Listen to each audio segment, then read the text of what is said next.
Question is, the Honourable Member for Mersey. Thank you, Madam President.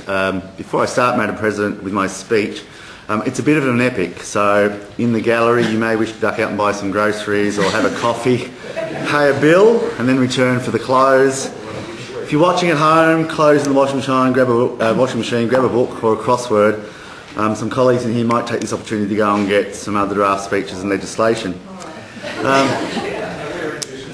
Well, I actually feel a bit flat this morning, Madam President, but as with other MLCs, there's been a lot of time expended in thought, discussion and crafting a speech, so I'll try and keep this somewhat interesting and trust that if you do have a little cat nap, that you remember the cameras are always on. I do wish to thank the honourable members in this place for their valuable contribution regarding the important issue of legislation concerning a somewhat controversial social issue. The diversity of views echoed by my colleagues demonstrates quite clearly the range of opinion that exists within our community. Indeed, the number of emails, letters, conversations, meetings, phone calls I have received and the amount of media attention the Tasmanian same-sex marriage bill has sparked has been quite staggering.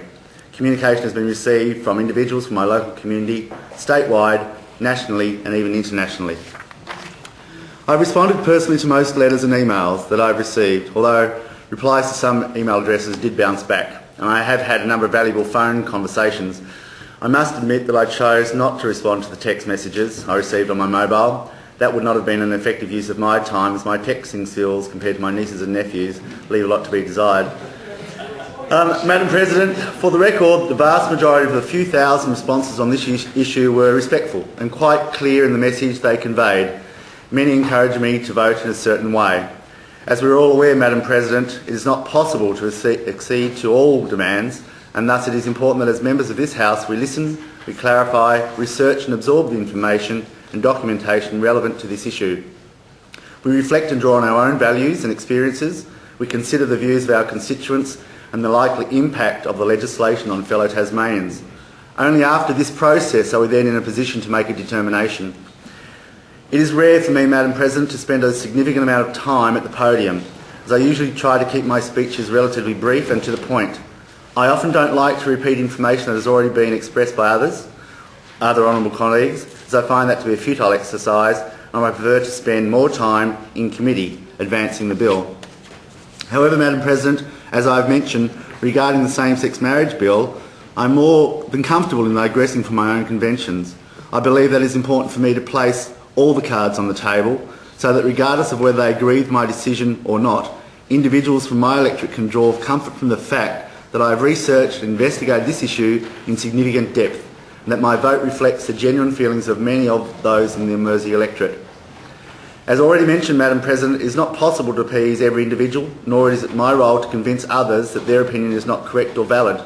There are many strongly held, if not ingrained, beliefs on both sides of this debate, and opposing opinions are clearly articulated and reinforced with numerous studies, professional opinions, well-credentialed research and a host of other tools to support or disprove that opinion. Indeed, I've discovered that there's a huge amount of information regarding same-sex marriage. It should also be noted, Madam President, that as with many issues debated in Parliament, there is also a degree of misinformation in the community. The views of certain groups and individuals are at times misrepresented. I do not believe that it is correct nor appropriate to suggest that people who do not agree with same-sex marriage are homophobic, nor do I believe that associating acts of depravity with the GLTBI community is fair or reasonable. I was very disappointed to hear the term bigotry used by a member of the House of Assembly in reference to the arguments presented by the Honourable Leader of the Liberal Party during the 2011 debate on the same-sex marriage motion. Although the member concerned later expressed regret at the use of the term, I felt, as my English students would say when I taught in London, "That is out of order, sir," and it was totally out of order. Unfortunately, this disrespectful behaviour amongst parliamentarians was repeated in last week's federal debate. Some disgraceful comments were made, and yes, the word bigotry popped up again. I was very pleased, however, to read the Leader of the Opposition, the Honourable Will Hodgman's comments on Hansard. That I also want to say from the outset that despite the repeated claims of my political opponents, some lobbyists and indeed a number of reports in the media, I have never denied Liberal Party members a conscious vote on this issue. That is totally and utterly untrue. No member of my party has been denied a conscience vote on this issue. It is simply a fact that we are unified in our position, and as a leader of my party today, I speak to this bill on behalf of all Liberal members. I was somewhat surprised that not one member of the Liberal Party was supportive of the same-sex marriage bill. On percentages, 1 out of 10 people or even more within the community. And other than Mr Hodgman, they all chose not to participate in the debate. Regardless of this stance, it is pleasing to note that with Mr Hodgman's position on the record, the Honourable Member for Pembroke and all other Honourable Members in this place are free to exercise a conscience vote. This is in contrast to the position at the federal level, will mean that the vote on the same-sex marriage bill in the upper house in Tasmania is an accurate reflection of the personal view of its members. This will allow each member to voice and follow their own convictions regarding this bill. I'm certain that the member for Pembroke will take advantage of this opportunity, as I've often heard the Honourable Member speak passionately about the need for a truly inclusive society. I remember well the member's inaugural speech in which she stated, "I'm a proud Tasmanian. I want to see our state advance and be innovative, socially inclusive and environmentally responsible. We must be in a place where children will be equipped to achieve their full potential and where there are worthwhile jobs to keep skilled Tasmanians and their families here. Bluntly, we must stop the exodus of young Tasmanians interstate." And I agree with every word. I make no assumptions as to whether the member for Pembroke was referring to Tasmanians leaving the state to find employment for study at mainland institutions and perhaps rarely returning, or leaving because of the discrimination they face here in Tasmania. However, the fact remains, the social environment in Tasmania has not been conducive to gay people feeling comfortable in identifying their sexual preference, showing virtually any sign of being in a relationship in public or speaking out about the discrimination suffered as a result of these first 2 points. Throughout the course of the bill's passage, I received many pieces of correspondence which indicated many of our young people have departed the state because they feel that being openly gay here, to paraphrase, is just too hard for themselves and all their families. It's quite unsettling and disappointing. Not only should they feel they have to leave, but to think of what gifts, skills and talents go with them. Emotive issues of such importance as same-sex marriage do generate a number of viewpoints. These viewpoints range on a scale that extended from the legal and or fact-based information to unconvincing rants. The latter arguments I've chosen not to mention in this speech, as I believe those assertions would not contribute to the quality of the debate in this House. In commending this bill to the House, the Honourable Member for Murchison stated this bill is about social reform that matters so much to so many Tasmanians. Indeed it does, and for Tasmanians on both sides of this discussion, in my time as a member in this House, this is one of the most significant social reforms this Parliament has debated in this chamber. The representations I have received which are against the introduction of same-sex marriage highlight the following. Firstly, this bill is undertaken without a mandate. Madam President, as we are all aware, the Tasmanian Labor Party went to the last state election clearly indicating that their party position, as with their federal Labor colleagues, was against same-sex marriage. Furthermore, just 1 year ago, the Honourable Member expressed her position as being completely contrary to the introduction of legislation to legalise same-sex marriage. I understand the confusion and disappointment experienced by Tasmanian voters when a government appears to backflip on issues which may have influenced their decision to select certain candidates of parties. And given Labor's position to the 2010 election, this sense of disillusionment is valid. Furthermore, the Labor Party was unable to form government without the support of the Tasmanian Greens, and as we have repeatedly witnessed at the federal level, coalitions of parties or elected members will result in compromises, reviewed policy positions and ultimately some legislation being supported from unexpected quarters. If we were to simplify the argument to a numerical level, 5 members of the government are members of the party which openly supported same-sex marriage prior to the election. 10 members, including the Premier and Deputy Premier, are members of a party who were elected by voters who accepted their position of not supporting same-sex marriage. Whilst it might be pointed out that the Tasmanian ALP agreed at their 2011 and 2012 conferences to support same-sex marriage, this was not the case at the time of the election. I believe it can be legitimately argued that the state government does not have a mandate from the people to progress this issue. In light of these facts, it has been suggested by some that this bill is for political rather than socially motivated ends. However, as the Honourable Member of Hobart inferred yesterday, regardless of how it has arrived in front of us, there is legislation and has to be judged on its merits. Madam President, it has also been suggested that this bill represents reform of which there is little irrefutable social research. Research is inconclusive on the benefits of same-sex marriage and same-sex families. Although many countries are undertaking this reform, I suggest to members that same-sex marriage reform hasn't been instituted long enough to understand its impacts on all sectors of society. I would suggest to honourable members that before undertaking any significant social reform, that we be very sure what the impacts would be. I put to the honourable members that where the state wishes to change the status quo, they must be reasonably certain that there will be no detrimental outcomes, especially considering once change is instituted, it will be exceptionally difficult to reverse. Given the emotional impact the passage of same-sex marriage would have on heterosexual and homosexual couples, the last thing Parliament would want to do is a flip-flop on the issue as more evidence comes to light. However, I do acknowledge that for both sides of this debate, it will be difficult to provide irrefutable research. From such a position, we can only suggest that evidence and research is inconclusive. Given the social experiment this bill represents, it can be reasonably suggested that inclusiveness does justify the maintenance of the status quo. It could be argued, Madam President, this bill is reform on which there is no conclusive legal opinion. There is a significant weight of legal opinion that suggests that the Marriage Act of 1961 covers the field, and any state legislation would be inoperable.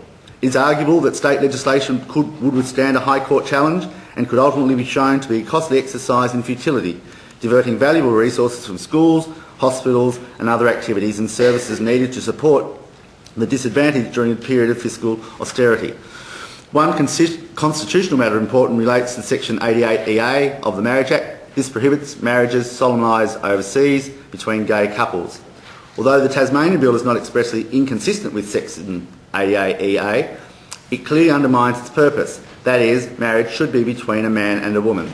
Furthermore, it is apparent the Commonwealth Parliament does not support same-sex legislation, given the overwhelming position in a recent vote. The Tasmanian Bill would further undermine what is a clear statement by the Commonwealth Legislature. Following on from this, Madam President, despite the Bill's noble objectives, it does not resolve the issue of inequality at a national level. Prior to 1961, marriage was the realm of the states. The states decided to hand their power over, obviously implying that nationally consistent laws would be in the better interests of the nation. I tend to agree. In 1961, Attorney General Garfield Barwick stated the purpose of the Marriage Act was to produce a marriage code suitable to present-day Australian needs. He went on to say, as this country increases in international stature, it should have one uniform law of marriage applicable throughout the Commonwealth. The gay community is seeking full equality. This is perhaps a noble endeavour which should be supported. However, some have claimed that the Tasmanian Bill will not be recognised the Commonwealth Marriage Act. Thus, full equality can only be given by the Commonwealth Government. It is reasonable and could be defended that the Tasmanian Bill would in fact entrench inequality in our society. Madam President, it has been suggested that passing this bill will remove the last bastion of discrimination. Furthering the idea that the removal of discrimination from marriage is a law for the Commonwealth is the fact that the Commonwealth implemented the Racial Discrimination Act 1975 and the Sex Discrimination Act of 1984. Now, despite these laws, racism is still obvious in Australia. Unfortunately, one only needs to see the public discourse in relation to the asylum seekers for evidence of this. Sexism, fortunately my experience to a lesser extent, is also evident, however, in modern-day Australia, even in parliamentary circles, with Senator Bushby's unacceptable catcall to Senator Wong earlier this year. People always have their own personal views on homosexuality. Indeed, it could be suggested, Madam President, that a number of constituents have used the same-sex marriage bill as an opportunity to pass comment on the wider issue of homosexual lifestyle, which has not been entirely conducive to their arguments against the same-sex marriage bill being viewed as reasoned, to the point and relevant in determining the specific efficacy of the bill as opposed to a general protest against homosexual lifestyle and individuals. Community group representatives suggest that the extent this bill would alter Tasmania's personal view or reduce discrimination is overstated. Discrimination will still exist. In addition to this point of minimising discrimination, members will note countless discriminatory laws against homosexuality removed by the federal government in 2008 via the Same-Sex Relations, Equal Treatment in Commonwealth Law's General Law Reform Act. Moving on, members of the community have expressed their concern to me that this bill may represent the start of other changes in the way marriage is defined. There is a genuine fear if this bill is passed, society may not be able to justify saying no to other demands, such as polygamy.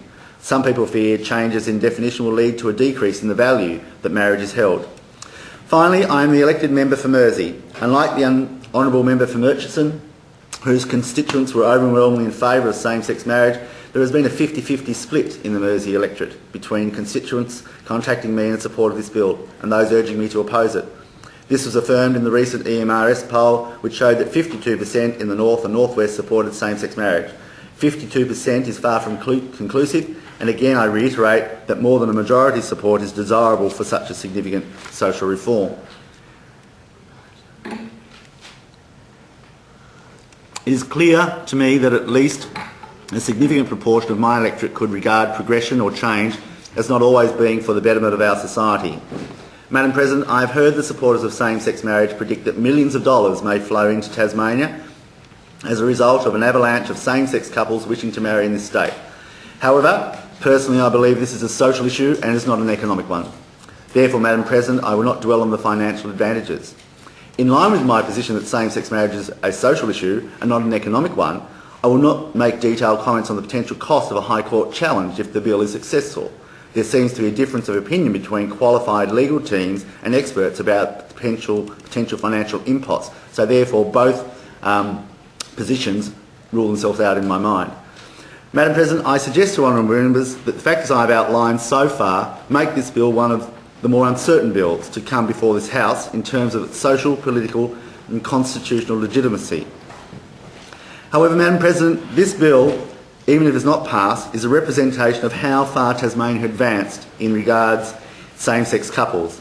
Just 16 years ago, same-sex relations were illegal. Just 16 years ago, members of the public and parliamentarians on both sides of this debate may not have been able to have a reasoned and compassionate discussion that we are currently experiencing.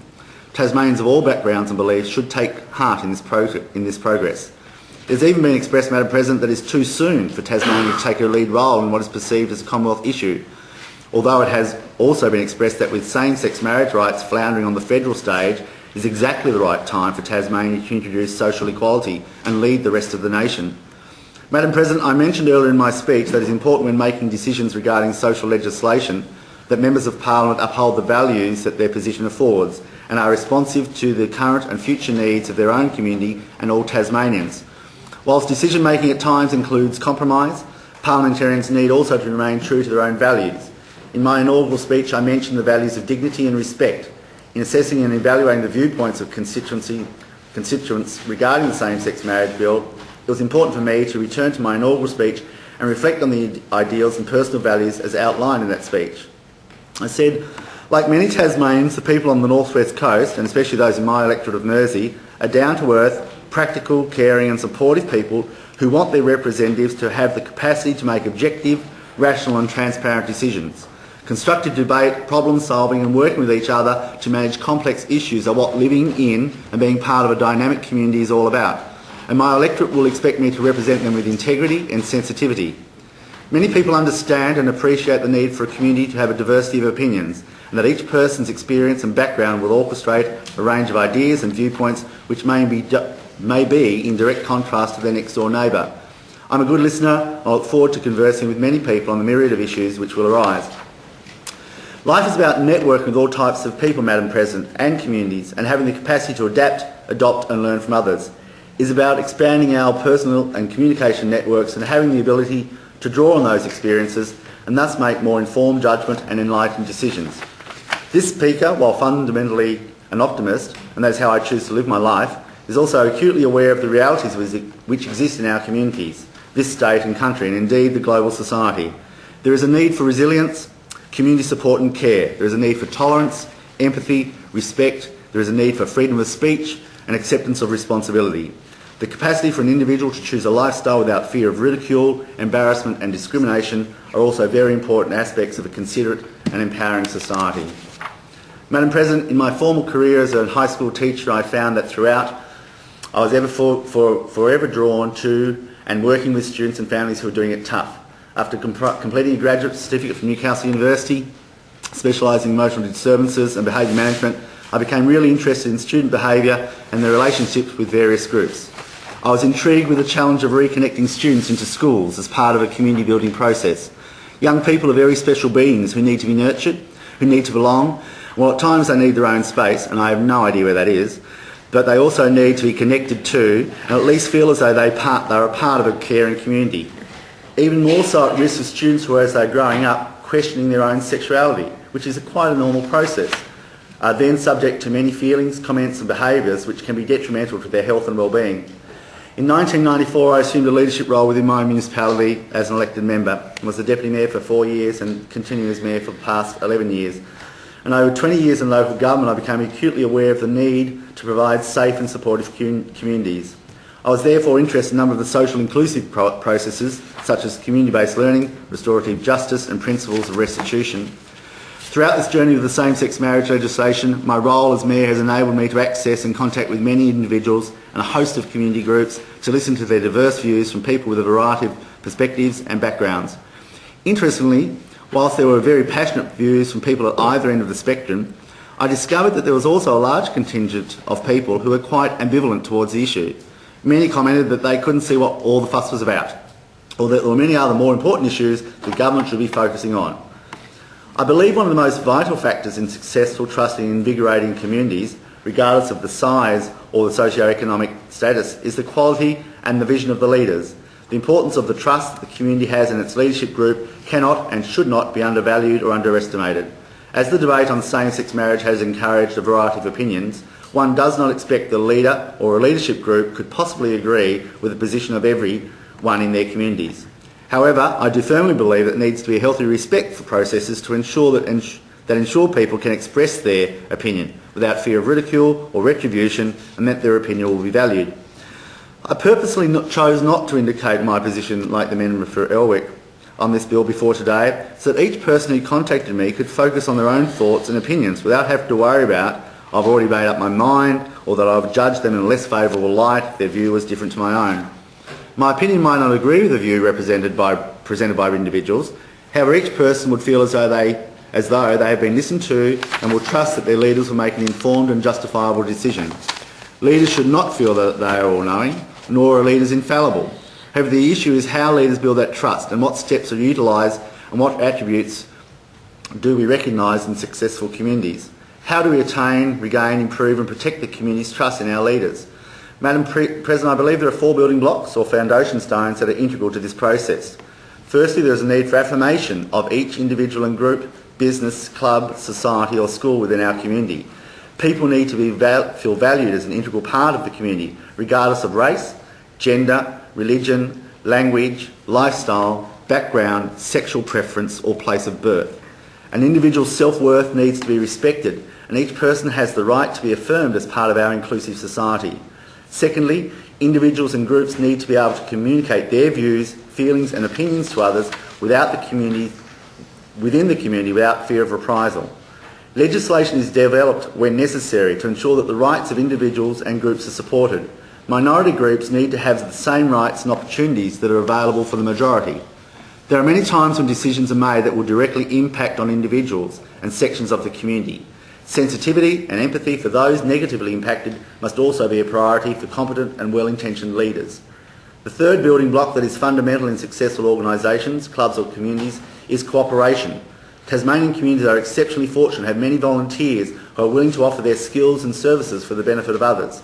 Cooperation is a cornerstone to volunteer community groups and is a vital ingredient in communities who show initiative and a willingness to be involved. Unfortunately, in recent times, there are so many controversial issues surfacing in Tasmania that our state is struggling to come to terms with some of those issues. Forestry, mining, fishing, planning reform, to name a few. We must at least put to rest and or deal with other issues that present as challenges. Same-sex marriage is one of those issues that need resolving. The fourth and final building block is the need for community building opportunities, be it activities, events and celebrations, or support of the local neighbourhood watch, RSPCA, Children's Triathlon or the opening of an art exhibition. Local councils and service clubs such as Lions, Rotary and Apex all play an important role as they generate community events that draw people together. People from all ages and walks of life with a diversity of life experiences and backgrounds. Many same-sex attracted individuals and couples volunteer their time to add to the social fabric of community in many different ways.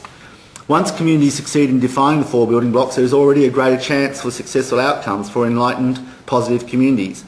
However, having the blocks in place is fine, but key understandings need to be shared and developed by community members and leaders alike.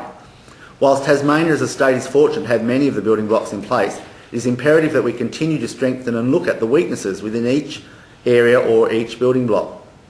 I believe that all 4 building blocks are an important platform for a strong and caring society.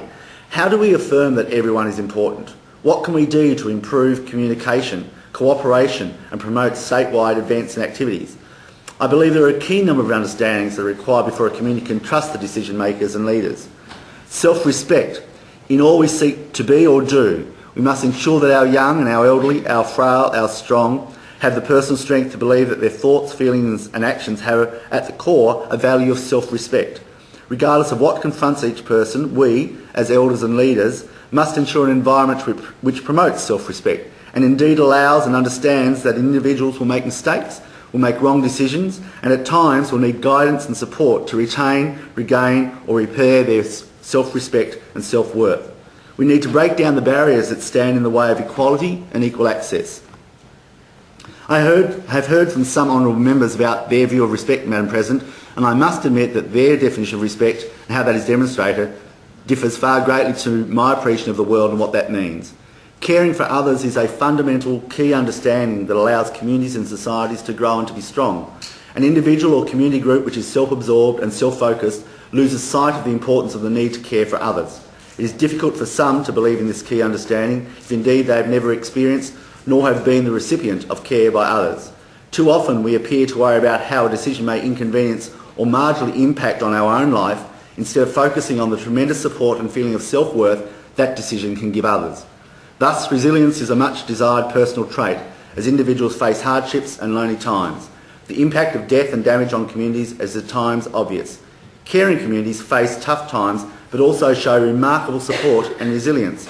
Unnecessary deaths through tragic circumstances because people feel as though they don't belong or are second-class citizens need to be addressed. Individuals who are not accepted for their own being need to be able to access the same support networks and legislation that is available to others in their community. The next key for a stronger community is thinking before reacting. Too often knee-jerk responses or offhanded comments do not help the situation and indeed can exacerbate social issues or community problems. Whilst decisions need to be made at all levels, and we realise there are numerous scenarios which we need to agree or disagree, we must also ensure that our response is well thought out, justified, and seeks to address the issues not to harm, hurt or ridicule an individual or group or vulnerable sections of our society. There are many times, I believe, when challenges and issues that have made very damaging effects on individuals could have been avoided or negative outcomes minimised if community members think carefully before reacting and, as the saying goes, perhaps walk a mile in their shoes. The next element or key understanding is to expect the best. I always try to maintain a positive outlook, to expect the best out of each interaction or each situation I find myself in. It doesn't always work, but I firmly believe it is a lot more effective and potentially rewarding than the opposite scenario, that is expecting the worst. In relation to the same-sex marriage bill, it's not all doom and gloom, and nor should it be. If we remain optimistic and raise our expectation, then there are a chance that the relationship and interaction between individuals with different views might improve and a way forward could be reached. Madam President, whilst at times we focus so much on the differences of opinions, we must also draw strength and optimism from our similarities. Sometimes fear is formed from ignorance and lack of understanding. Barriers go up where none are needed. These barriers occur when one is not exposed to other lifestyles and draw conclusions from innuendo and uncertainty. Largely, it's a matter of education, exposure, and having an opportunity to discuss issues in a non-threatening and a relaxed environment. Madam President, I still play Australian Super Rules football. It's for old people. This is my second year that I'll be playing the Tasmanian over 50s team, and we shortly go to the National Carnival.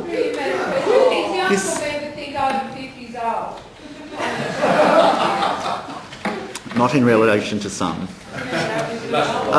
This year there are 4 Tasmanian teams. We train together once every 5 weeks in Campbelltown. As players come from all over the state, it's a central place to play a practice game. It's reasonably low key, it's competitive, and at the end of the game we head back to the change rooms for a shower and a beer. I don't know a lot of the other players, only by first name, and that's usually a nickname. That happens in football.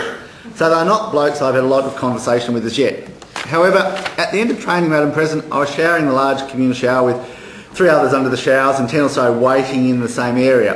It was a great joke, Madam President, when Gardy said, as I was shampooing, "Gaff, what is your view on same-sex marriage?" My response was, "Gardy, now is not the time."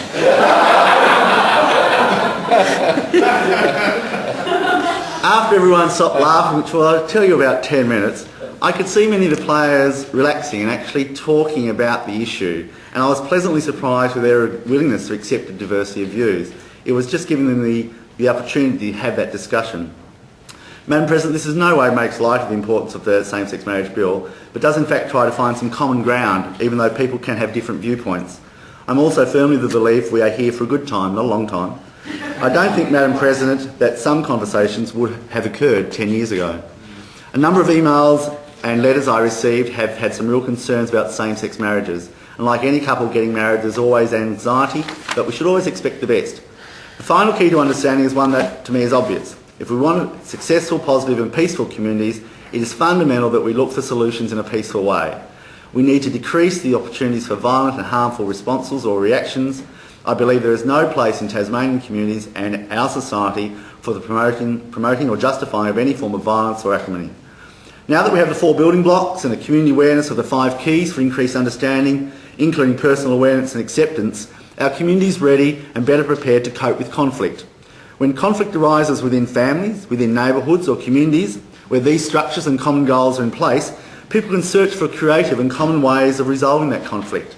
These issues in turn encourage people to view conflict as an opportunity for growth and to be open to new solutions. Individuals should take time to discuss the issues and the outcomes as a community ensure that there is an adequate opportunity for reflection. Individuals who trust in the process and in their leaders are able to accept conflict as part of the community progressing and evolving. Indeed, transforming conflict into positive outcomes reinforces the importance of the time, commitment and effort needed to construct the building blocks. When one identifies that there is mistrust and an eroding of community confidence, we need to refocus our energy and commitment to revisit and invest time and effort into re-establishing a building block or key understanding to re-establish that trust. My message is not focused on particular individuals, leaders or particular political parties. It is about the integrity of the underlying principles which are fundamental to our democratic process. Leaders want communities and regions to be safe and successful, for all people to be connected and valued. And I think most Tasmanians would want our state to be alive, dynamic, inviting and able to realise its potential, to be attractive to many who come to visit, work and play and wish to marry. I want Tasmania to be a place that we can continue to be proud of and where we can support an environment for all Tasmanians to contribute in meaningful and productive ways. To lose the trust of our communities is quite debilitating and cancerous, and whilst political leaders at certain times do resort to attack mode to prove a point, to embarrass, to cast out, unfounded or not, Tasmania's decision makers must also appreciate that consistent negativity and misuse of trust is destabilising and undermines the very reason we are chosen as leaders. One of my goals is to ensure that the people in the Mersey electorate, who I represent, and some may disagree with my opinion, will be, at the very least, secure that they have confidence and trust in my ability to give due consideration and arrive at a just decision. I hold trust to be a most important asset, and I hope that by my past, present and future actions, I will provide leadership stability as the Legislative Council member for Mersey. The debate surrounding same-sex marriage has once again highlighted the vital importance that so many in our community attach to the institution of marriage. From the thousands of pieces of correspondence I have received, it has been made abundantly clear that in an age marked by declining levels of attachment to organised religion and greater variation in social norms and values, marriage remains a highly respected institution that many in our community wish to support and access. The economic benefits of marriage are obvious. For dual-earning couples, marriage is a partnership that brings with it greater economic certainty, frequently ensures an additional safety net that can be relied upon before state-funded social security. But more importantly, marriage is an institution which is strongly associated with social acceptance.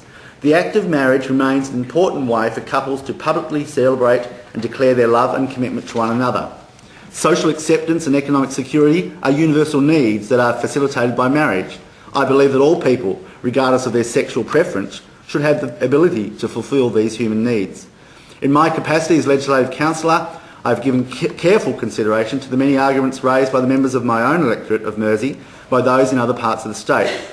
I have noted in particular the argument frequently posed by those who oppose same-sex marriage, which suggests that a marriage is inherently about children. As a couple of the same sex, my wife and I cannot produce children without As a couple of the same sex cannot produce children without outside intervention, a same-sex marriage can never truly be a marriage, so the argument goes. Many letters I received comment on the rights of children and that marriage represents the best environment for children to be brought up in. By implication, this argument suggests that children flourish best with a mother and a father. I find that these child-focused arguments are misleading in two ways. Firstly, those arguments do not question the legitimacy of those heterosexual married couples who do not have children, either a result of choice or biological incapacity. Secondly, those arguments do not accurately reflect the diversity of modern marriages or the reality that many same-sex couples already act as loving and supportive parents.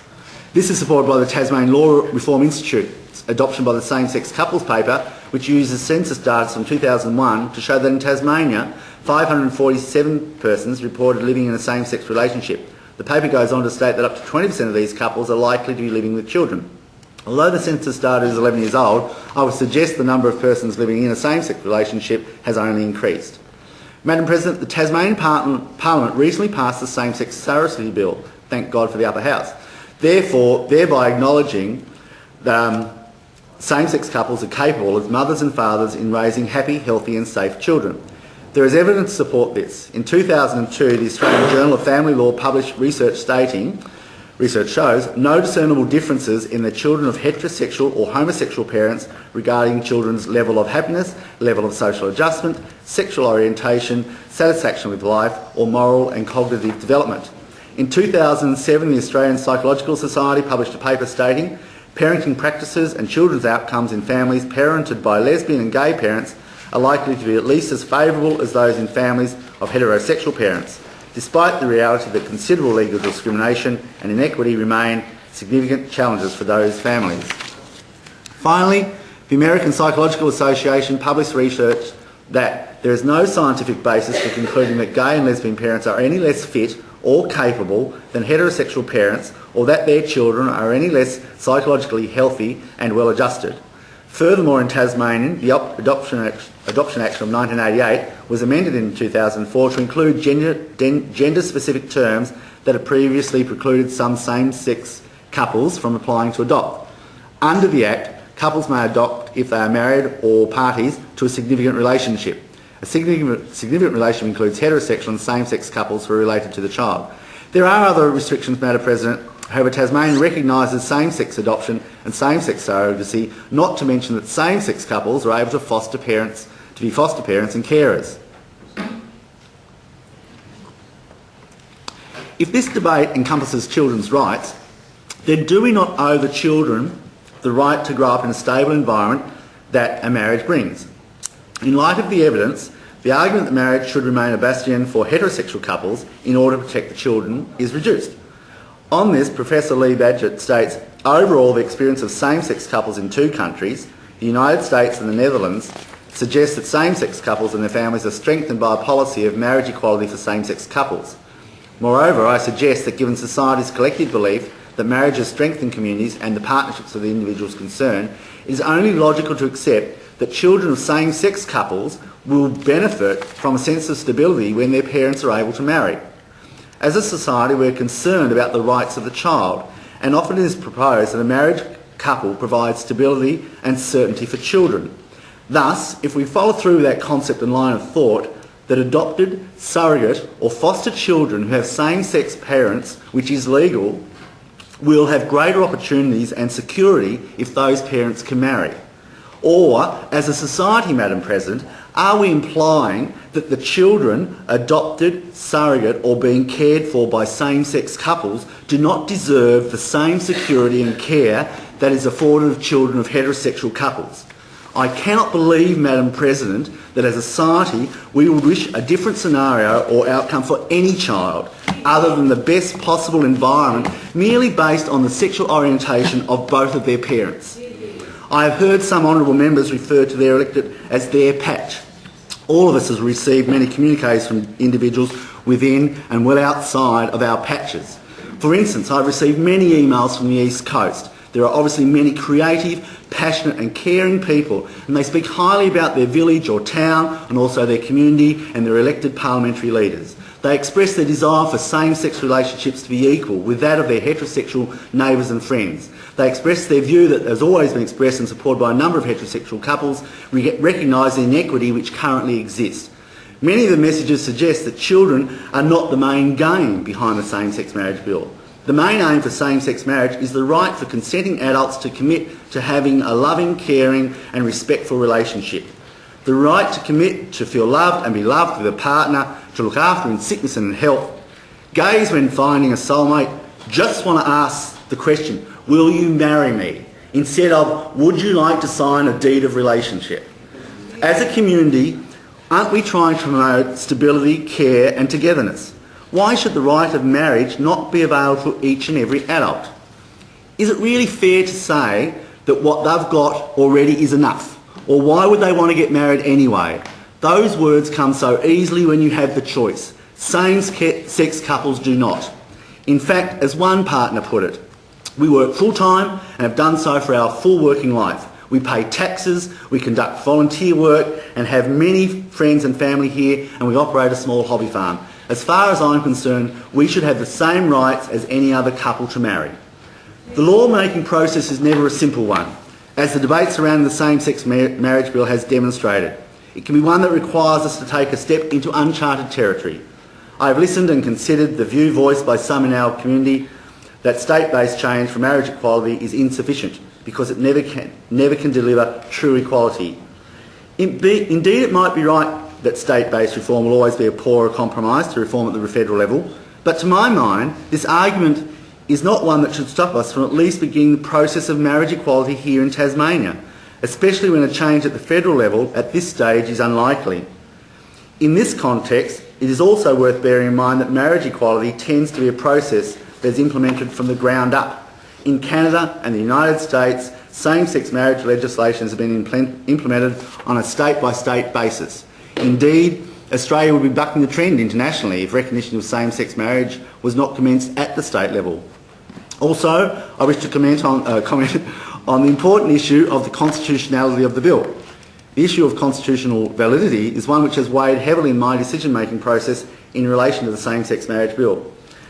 As legislators, we must never abandon our responsibility to act cautiously and to listen to experts. I have listened carefully to the advice of legal experts, including Professor George Williams, who expressed the following thoughts on the matter of constitutional validity. Constitutional uncertainty is not a good reason to deny passage to state same-sex marriage legislation. Parliaments often pass laws unsure of their status. Otherwise, no attempt would have been made to introduce plain packaging for cigarettes or a host of other laws such as the Federal Native Title Act or Racial Discrimination Act. It is par for the course that the opponents of significant social and economic changes test new laws in the High Court. It is their right to do so and is part of the normal process. We must remember that no legal expert will ever be able to provide a certain answer as to constitutional legitimacy. And I agree with Professor Williams in that a lack of certain answer should not and must not hold us back from implementing this reform. There are people in the community and parliamentarians alike are assuming this bill will be challenged in the High Court. This is not certain. Honourable members may not be aware that in order to gain standing in a challenge at the High Court, the applicant must be particularly affected by the disputed law.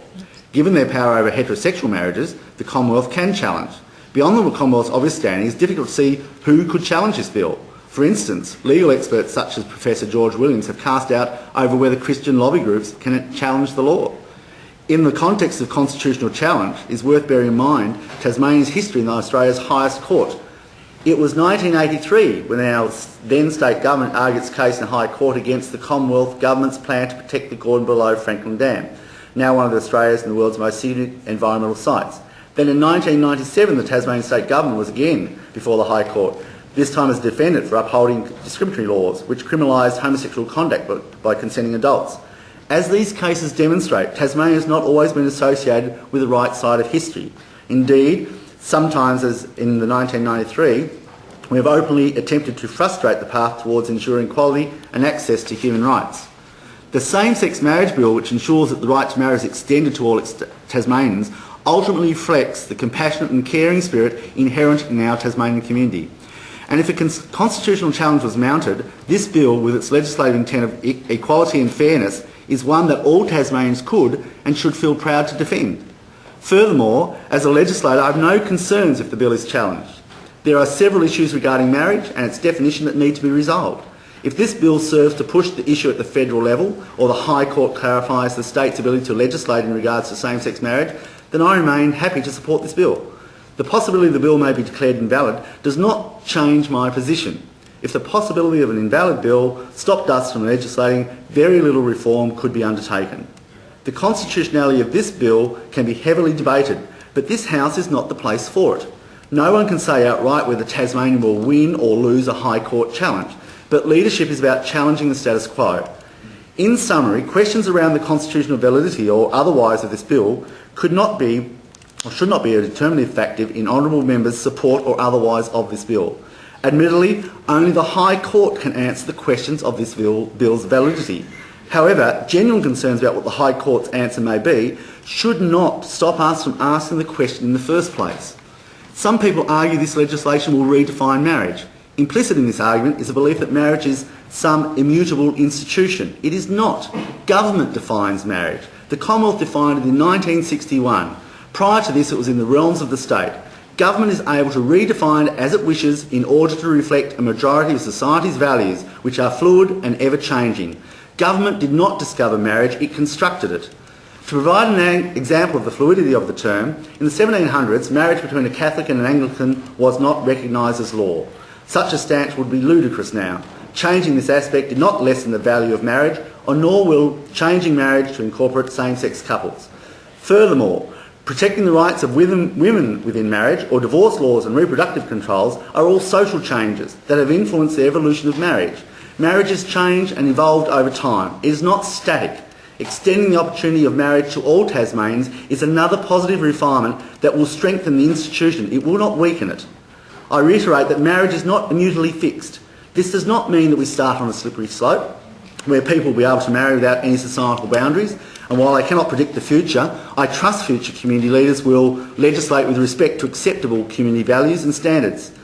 This bill has little impact on anyone not in a same-sex relationship.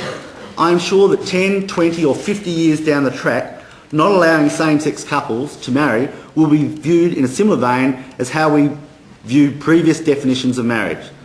Some weeks ago I received correspondence from two men in their 70s who have lived in northern Tasmania in a committed relationship for 40 years, since the 1970s, Madam President. We can imagine what they have been through and what they've endured through many challenging times, and the strength of their relationship is one that I can only admire. Interestingly enough, legendary screen actress Elizabeth Taylor had been married 8 times to 7 husbands, in some cases with prenuptial agreements. However, Miss Taylor's standing in society was seemingly more acceptable than the 2 Tasmanian men who are not able to marry. Similarly, reality TV star Kim Kardashian's 72-day marriage, nor Britney Spears' several failed marriages, nor Tiger Woods' repeated, possibly innumerable instances of breaking his wedding vows through infidelity are not deemed to be causing damage to the institution of marriage. And Madam President, one does not have to look at celebrities to find examples of behaviours which might indicate a less than healthy respect for the preservation of what is entered into as a for-life contract. In our country, 1 in 3 marriages ends in divorce. That means 33% of these life contracts prove to be a semi-permanent arrangement. I can fully understand, Madam President, why the 2 elderly Tasmanian gentlemen feel wronged in not being able to get married. It is not fair, it's not just, and I actually do not believe it's the Australian way. Madam President, I received many letters that were grounded in religion. I understand the importance of faith, and the fellowship are integral and play an important role for many in our community. I also understand and accept that marriage for a long time was considered a cornerstone of and synonymous with religion. But in modern times, the reality is civil celebrants conduct 70% of marriages. Faith and values should play an important role in our choices, but we must remember that above all, we are a secular state and religion cannot determine the rights of society. If I may be so blunt, the Marriage Act of 1961 and the Family Law Act of 1975 are the 2 pieces of legislation which dictate the conditions for establishing and dissolving legal marriage. Whilst the legal act of performing a marriage may be conducted by a religious institution, the reality is that this is a cultural decision. a decision reached by a couple who choose to involve the church and religion in their marriage. There can be no doubt for religious people, a ceremony involving the traditions and blessing of their church is often considered pivotal to their union. But this does not make their marriage any more or less legally valid than a civil one.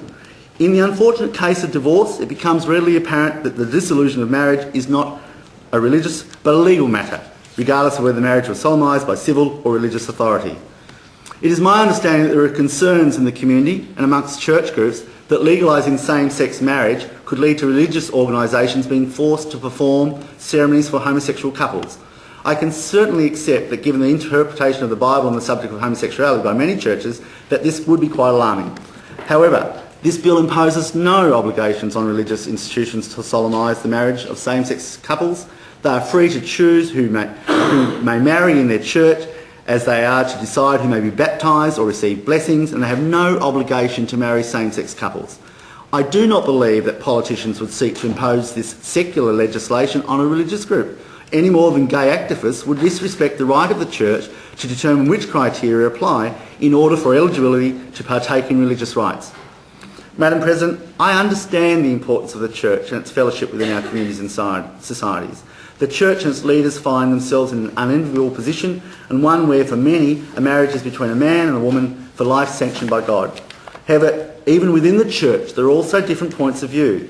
A reverend from the Anglican Church wrote to me and suggested, "I do speak as an Anglican Christian and believing that the loving God that is revealed in Jesus Christ is shown in the love of all people. I believe that the Holy Spirit urges us forward to be a community of inclusion rather than exclusion. I pray that the debate in Tasmania will be a respectful one, where disagreement might occur in a manner which is caring, loving and respectful. I pray for your deliberations on this matter and that your Parliament may have the courage to bring about a positive change that will build community rather than ongoing oppression." Also, in speaking with a local reverend who's a friend of mine, whose opinion I greatly respect and I've known for quite some years, he said to me, "Michael, if I use the analogy, I'm going back to football, that life is like a football game," actually reverends do that a bit. They'd like to go back to the sporting bit. "With many struggles and people are battling with other elements and to control the ball. The main aim is for the man and the woman to kick the ball through the goalposts, which signifies the ideals of marriage.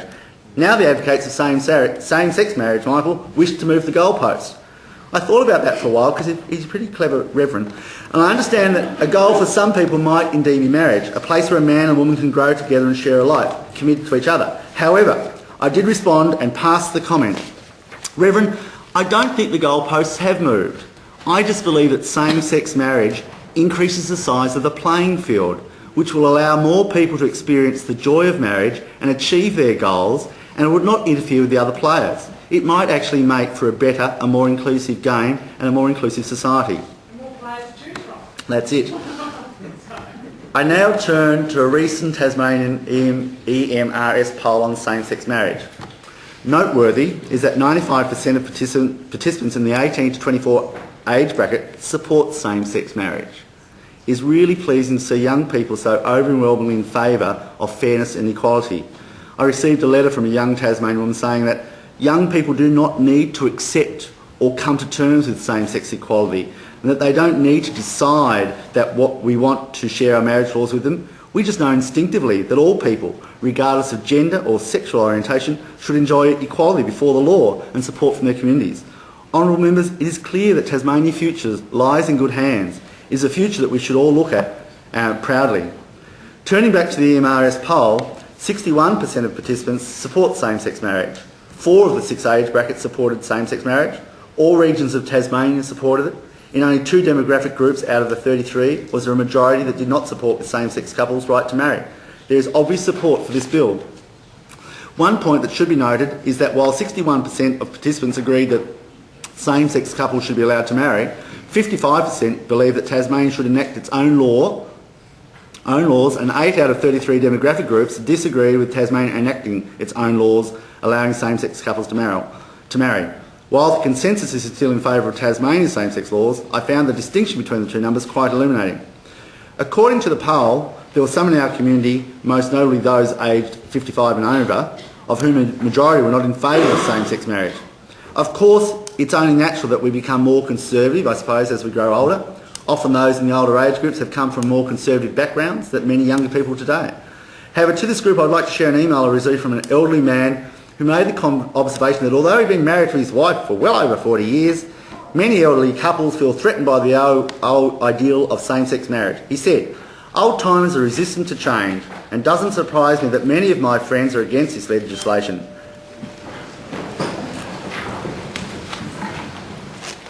Resumption of debate. Mr Gaffney on the question that the bill be now read the second time. The Honourable Member for Mersey.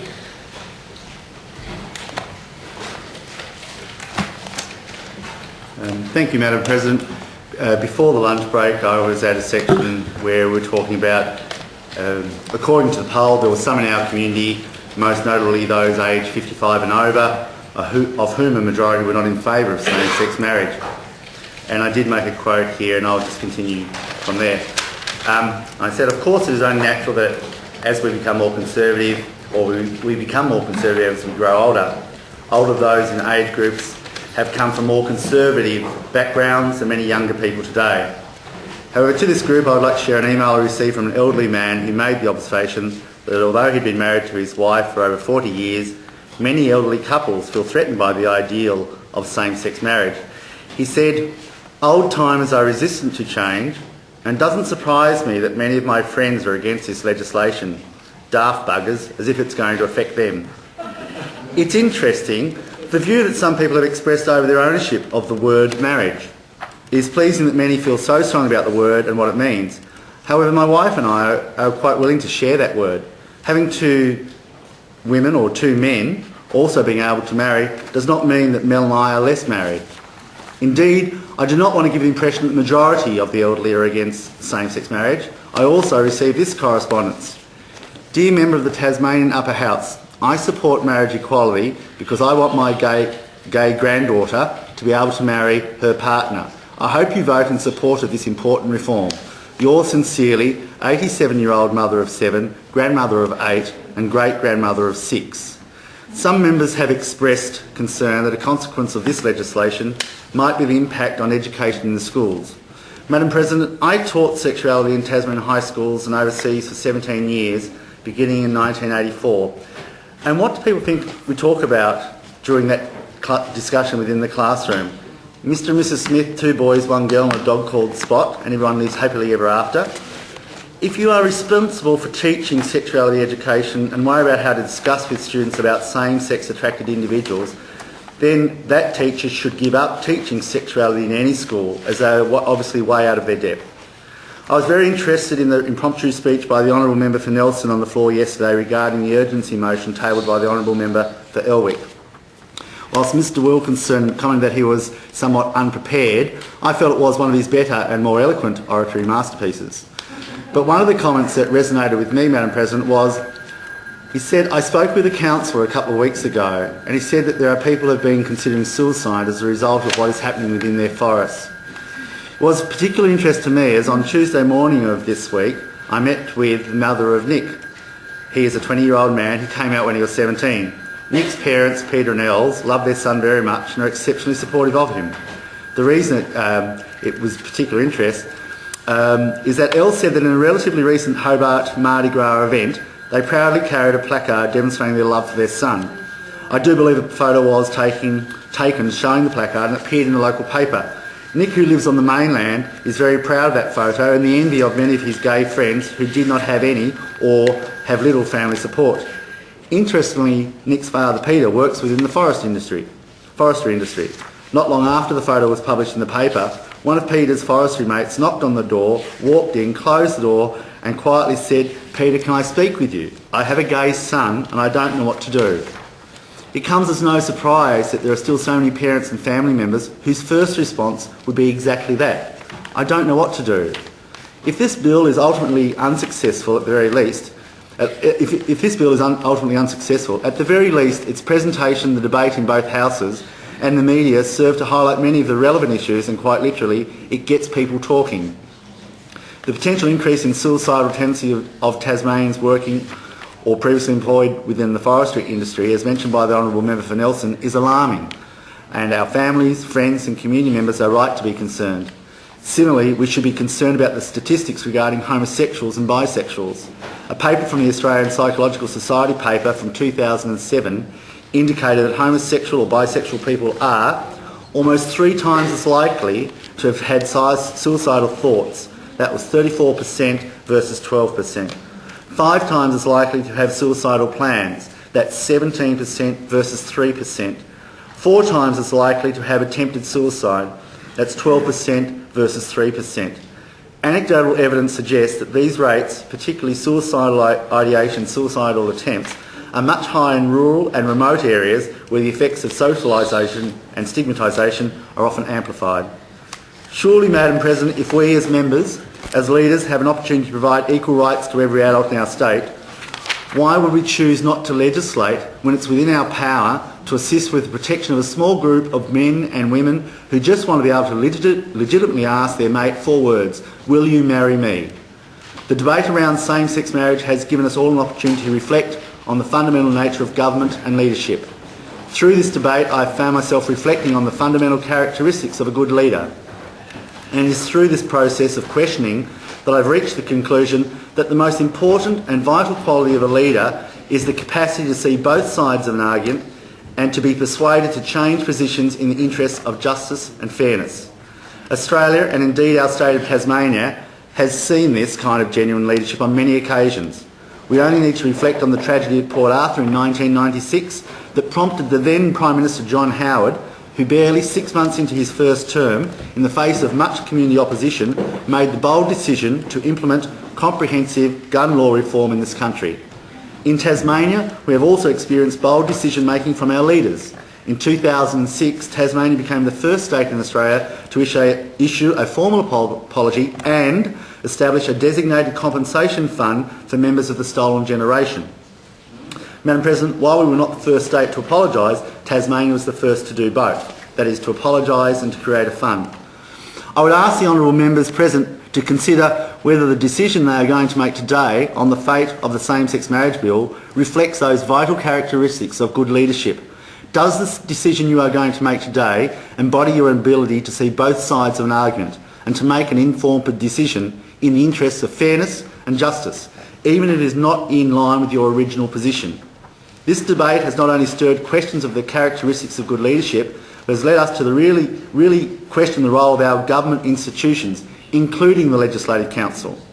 I have heard the same catch cry that I'm sure we've all experienced at one time or another, that the Legislative Council is a retirement home for mayors, or as some would put it, inaccurately of course, that is the ancient history section of the Museum of Tasmania.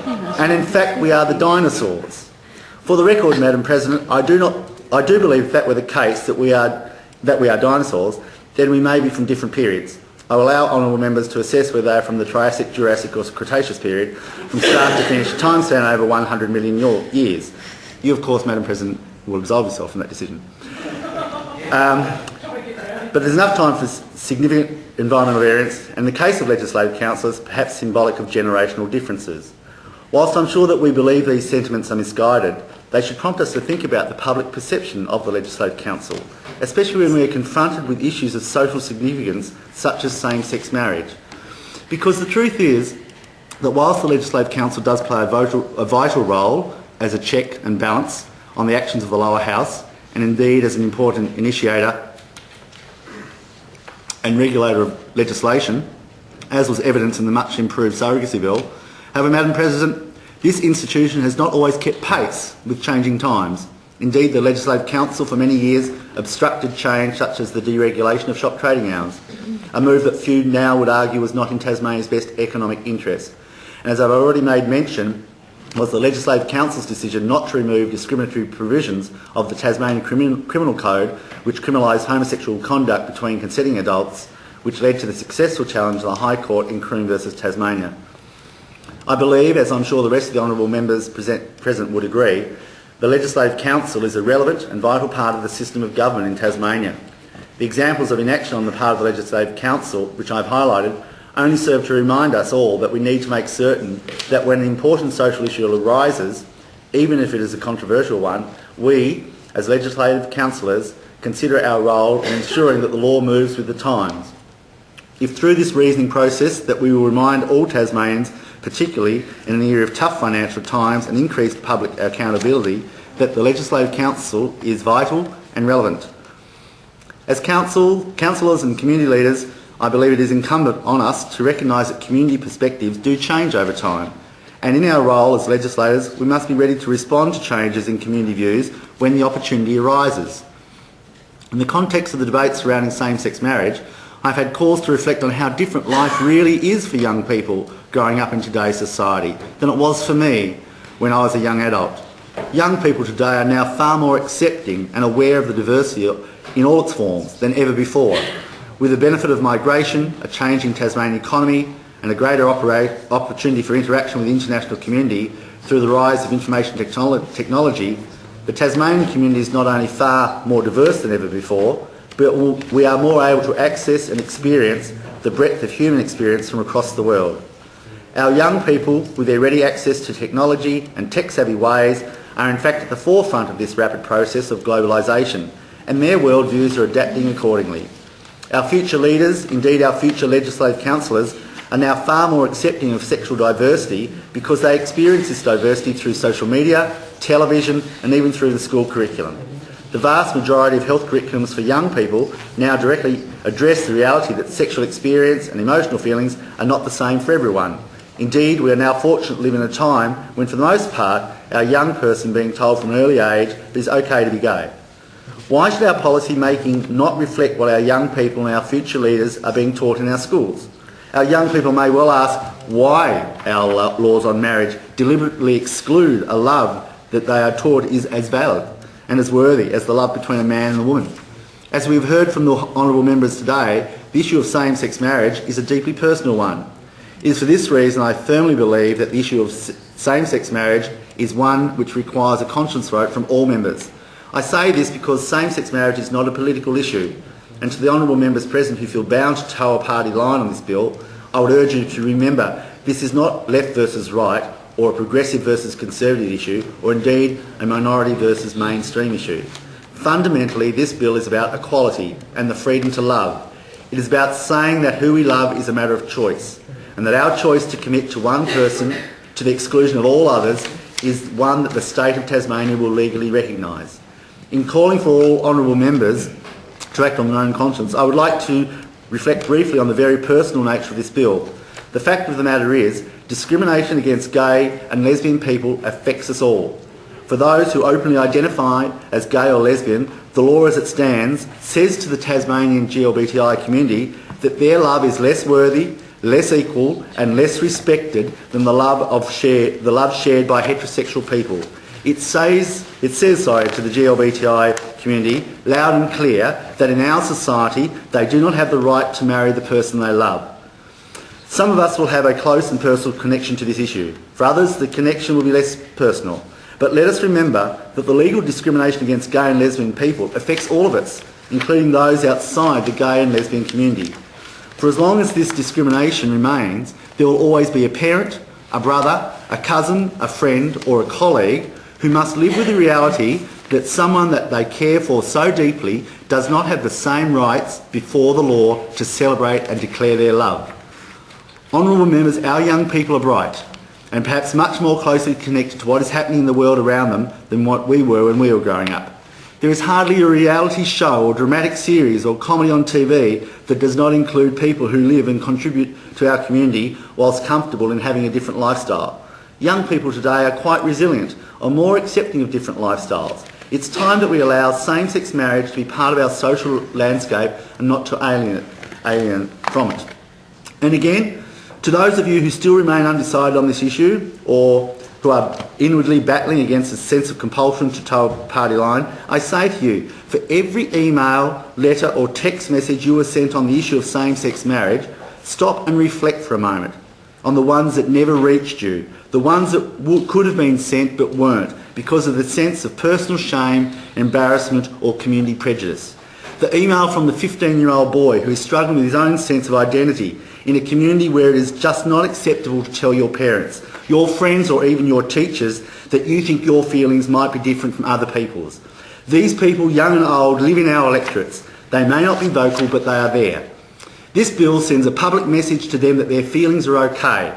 They are valued and that in Tasmania we recognise that love comes in all different shapes and sizes. We must never underestimate the power of this bill to reach out to those who may be questioning their identity. Quite simply, the issue of same-sex marriage and marriage equality is, and always has been, beyond politics. I urge the honourable members present to vote with their conscience on this bill, in the knowledge that it is not a political issue, it is a personal one. Further, we must remember that the reform we make today, if this bill is passed, will be historic and have an immediate and long-lasting impact on the Tasmanian community. But to those of you who remain undecided on how to vote today, I urge you to consider this. Even if Tasmania decides to bury its head in the sand and for a few more years and to pretend that this issue is not one which should have been acted upon now, change is coming. Even if we vote this bill down, even if we do nothing, and the discrimination against gay and lesbian people, the issue of marriage equality will not go away. Canberra is alive to the issue of marriage equality, the states are alive to the issue of marriage equality, and most importantly, the Australian public is alive to the issue of marriage equality. If Tasmania does not move now, it will be another state who will take the first step. And tonight, members of the GLBTI community in Tasmania will return home from work to their partners, to their families and to their children to wait again for a change that is only inevitable. Why not make that change today and in this place? The great teacher, reformer and leader Dr. Martin Luther King once said that the ultimate measure of a man is not where he stands in moments of comfort and convenience, but where he stands at times of challenge and controversy. This debate has reminded me again of the heavy burden and responsibility that I and all of us bear as legislators, to make decisions which are informed and just. Speaking personally, I've been told by some constituents of mine that they will not vote for me again as their Legislative Council member if I vote in favour of this bill. I've listened to them and I genuinely thank them for their participation in the debate and for taking their time to share their views with me. But ultimately, as a parliamentarian, I must have the ability to both listen to the views of my constituents and to make decisions which are fair decisions, which promote equality and which ultimately leave a better Tasmania for our children and our children's children. My length of service in this chamber, Madam President, is not anywhere as important to me in my lifetime as the need for me to remain true to myself, my values and my principles.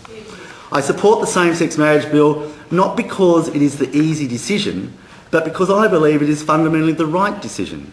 I urge the honourable members present to vote with the courage of their own convictions and support the same-sex marriage bill today, because if we do not vote for this change in this place today, it will be for another parliament in another state to take the inevitable first step for marriage equality tomorrow.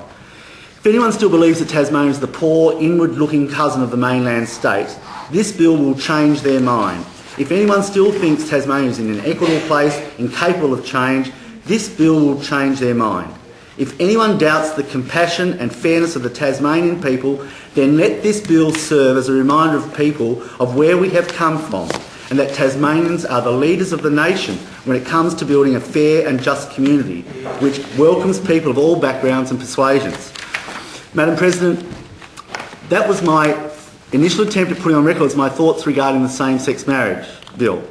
I understand there will be those in my electorate who believe that my vote does not reflect their point of view. I can live with that, and I can also live with the differing opinions surrounding the issues generated by this bill. But for the record, Madam President, I could not hold my head up if I didn't think I could make one last plea for the honourable members in this House to rethink and reassess their decision. Good leaders have the capacity and fortitude and strength of character to change their mind. I am by nature, Madam President, quite a calm person. I tend to remain reasonably level-headed and rarely expose my friends and family to any uncontrolled behaviour. However, every now and then, as in the surrogacy bill, emotions will surface that I find difficult to explain. Last night, after we closed in this place, I actually felt anger, and it was a secondary emotion. I tried to work out what was its motivator. To explain to the honourable members what I mean by secondary emotion, if you stub your big toe and you feel pain, you can then choose how to respond. Some people get immediately angry with being so stupid. Some will grab their toe, hop around and laugh, waiting for the pain to go away. Some will hold their breath, reasoning with themselves that the pain will go away, while other people will choose to sit down and cry. So why did I feel angry after last night's session? I thought to myself, it is late, I am tired, I haven't eaten much, and like everybody else in this chamber, I've been putting in the long hours and I feel completely drained. But that's not unusual. Anger is not something I experience that often. It's not for me a space I frequent or like to be. Then it became clear to me it was my response to being so bitterly disappointed. So disappointed to what occurred in the chamber yesterday and last night that my response to that feeling was one of anger. Once I recognised the source of that frustration, it didn't take me long to pull it apart and determine the reasons behind it. My disappointment stems from the following. I'm not certain, Madam President, if we all attended the same briefings yesterday. My recollection of the morning was the arrival of every member of every affiliated church group known to mankind meeting in Committee Room 1. And from where I was sitting down the end of the table, I could see the light, hear the trumpets and heralds singing, all was well with the world. And then reality check, the lead spokesperson of the congregation, blah, blah, blah, and marriage is all about protecting the rights of children. What? I looked at the bill in front of me to check I had the right bill, as it was the same-sex marriage bill, and it was referring to marriage and the bringing together of two consenting adults. When I asked my wife 23 years ago, will you marry me, whilst waiting for the answer somewhat nervously, I didn't have a second question up my sleeve like, and how many children do you want, because marriage is all about children. What nonsense. Most people in my world ask someone to share their life forever, committed in marriage. Some choose to include God in that arrangement, but as shown by the statistics, the majority of people in this country do not. People get married, they interact, they learn to live with one another, they work together to create trust, understanding and draw comfort from that commitment. Married adults gain strength and security from each other in providing each with a safe place. They may look at renting or building a home, buying a dog, caging a budgie and feeding a goldfish so they can work at all arrangements to fulfil those roles, and perhaps if they all live happily and there's enough money coming in, they discuss the prospect or possibility of having children. For the record, Madam President, I don't think anyone seriously cares if the goldfish flops to the top, win some, lose some. However, Madam President, marriage is not about children, it's about adults. When that relationship is solid and the foundation is strong, then children may or may not result and they will benefit from that relationship and institution of marriage. I appreciate, however, Madam President, that there are many who find solace and comfort in religion and accept that the definition of marriage is between a man and a woman for life. And that is the most appropriate way for children to come into the world, in a stable and loving family environment. That is fine and wonderful for those people who choose to travel that path. They are able to do so. I also acknowledge that there are those in the heterosexual non-religious world who do not like to share the word marriage with poofters, gays, lesbos and dykes. And you are also entitled to your opinion, and you are allowed to marry. But I do not confuse the act of marriage with the role of parenthood. Madam President, many people choose not to be parents and yet their marriage is still important and still relevant. We should recognise the importance of the worth of married people in our community who do not choose or cannot for a number of reasons have children. We should also recognise the importance of the single parents, the grandparents, the divorced, the gay couples and extended families who love their children and all contribute greatly in the raising and protecting the rights of their child or caring for foster children. I know in my heart, Madam President, that the direction we are going and for the decision we are making collectively in this chamber at this time is not the right one. I know that in my heart and gut that we are not fulfilling what we as legislators have the opportunity to do. We can make this right. We only need 8 leaders in this place to bring joy and hope to hundreds of long-term same-sex couples in Tasmania and perhaps thousands across Australia. Yesterday we also had representations from the pro-same-sex group. The first relay change included long-standing and respected advocates of the GLBTI community, supported by a preeminent constitutional lawyer, and for the record, I find his understanding and appreciation of the constitutional situation more enlightening and precise than others who have been rolled out recently. It included family law court and mental health experts and experienced marriage celebrants.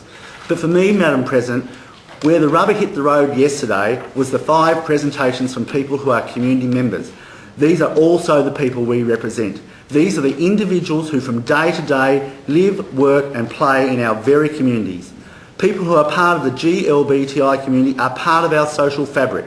They weave their lives in and around mine and yours. While some have the confidence to identify as same-sex attracted, perhaps a greater number choose not to identify for a number of reasons. We have all received emails from those who at least had the courage to voice their opinion and support for same-sex marriage bill, gay or straight. The 5 presentations, Madam President, across the board, and they were very important, of this bill. One young lady spoke eloquently about losing her 19-year-old gay brother to suicide because he could no longer cope in this world on the northwest coast of Tasmania. The lady's partner, a young man, spoke about the imminent death of one of two significant mothers in his life. And he spoke so passionately about his wonderful upbringing and family life. And they will not have the right to be married before one of them dies. He said he was the product of great parents. He was not the product of great gay parents. He was the product of great parents. One courageous young man does not want his relationship to be second best. He wants to marry his best friend and soulmate, and he wants the same equal rights as many others in that community.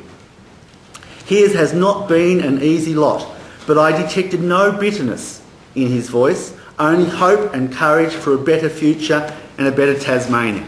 One mum spoke about her 29-year-old gay son, who also needed to move to the mainland. She firmly believed that marriage has a way of pulling families together to make them and ultimately society stronger, to break down the misconception in intolerance. The love for her gay son and straight daughter was obvious, and her commitment to her family was palpable. She reminded me of my mum in a very nice way. The mother hen will do all she can to protect her brood. The North West Coast farmer who raised all 4 children with his wife, that he raised them the same, he has good values, Christian values, and it happens that one son is gay. How proud I was to be a person from the North West Coast. There is a family who have their priorities right. There is a family, through thick or thin, are doing what I believe families should do. They love unconditionally their children and each other. Madam President, that is their reality, and they want the best for their children. I always thought that I was in this place to help pass legislation to assist and provide guidance for society, to support people in achieving their dreams and to create a level playing field. But instead we hide behind statements like, let's focus on other important things like forestry, mining, fishing and trawlers. Madam President, those issues are important, but they come and go and they will continue to go on and on. I refer back to the birds. Same-sex marriage is the one that we have.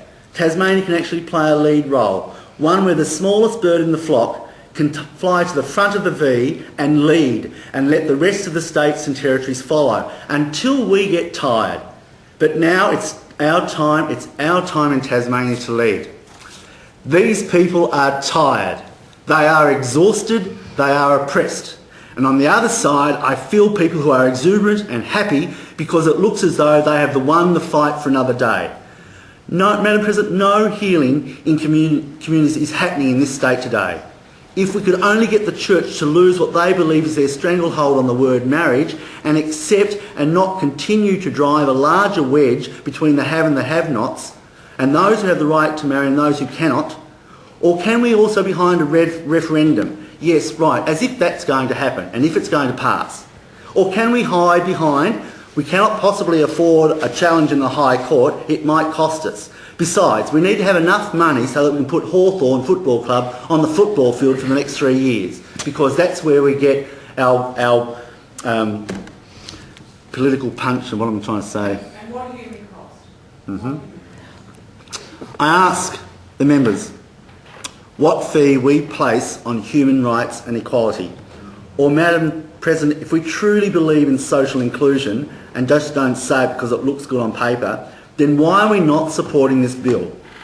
Or we can fall back on the old favourite against social change, that the time is not right. We need to wait a bit longer. Wait for what?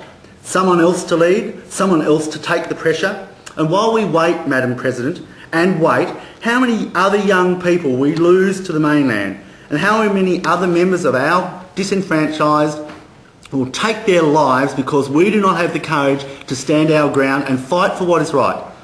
I am disappointed as an elected leader of this state. I am so ashamed of the lack of regard we have exhibited here in this debate for our fellow Tasmanians. I feel as though we have missed the chance to right a wrong. I can only apologise to you who once again, you and your lifestyle choice is not treated justly, and you are denied the right to marry and once again affirmed as not equal here or not accepted on the same level as your parents, your neighbours, your friends. We have confirmed, or I feel that we are today, that you are not allowed to play in the heterosexual space. You are not worthy of marriage. Those comments make me feel ill. Perhaps we are dinosaurs. And yet, to give you hope, ice ages come and go, and with climate change, you never know, it could be sooner than later. In closing, I hope that somewhere, in another place in Australia, there are leaders who are more relevant, more concerned and more caring. I am truly, truly sorry. Thank you, Madam President. Order. Order.